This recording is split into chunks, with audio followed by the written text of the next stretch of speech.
കാലങ്ങളായി ബ്ലാസ്റ്റേഴ്സിന്റെ ആരാധകർ കാത്തിരിക്കുന്നത് ഒരു രക്ഷകന് വേണ്ടിയിട്ടാണ്. മന്ത്രത്താംനയിലൂടെ ആ സ്വപ്നം പൂവണിഞ്ഞു എന്ന് നമുക്ക് വേണമെങ്കിൽ പ്രതീക്ഷിക്കാം. പൂവണിഞ്ഞു എന്നല്ല, പൂവണിയും.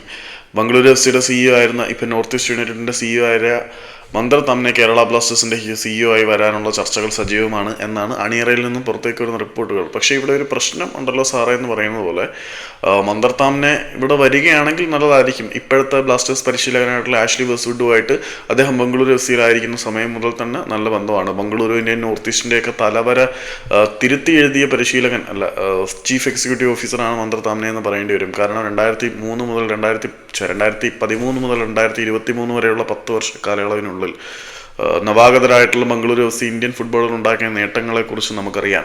2014 രൂപീകൃതമായിട്ടുള്ള നോർത്ത് ഈസ്റ്റ് യുണൈറ്റഡ് 2023 വരെ എങ്ങനെയായിരുന്നു, 2023 ശേഷം അവർക്കൊരു സഡൻ കുതിപ്പുണ്ടായതും അവരൊരു നാഷണൽ ലെവൽ കിരീടം അടിക്കുന്നതൊക്കെ നമ്മൾ കണ്ടതാണ്.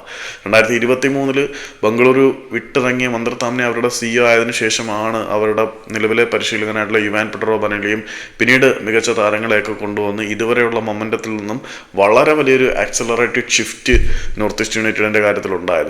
ബംഗളൂരുവിന്റെ രക്ഷകനായ നോർത്ത് ഈസ്റ്റ് യുണൈറ്റഡിന്റെ ജാതകം തിരുത്തി എഴുതിയ അതേ മന്ത്രത്താംനെ ബ്ലാസ്റ്റേഴ്സിന്റെ സിഇഒ ആയി വരും എന്നുള്ള പ്രതീക്ഷയിലും പ്രത്യാശയിലുമാണ് ആരാധകർ.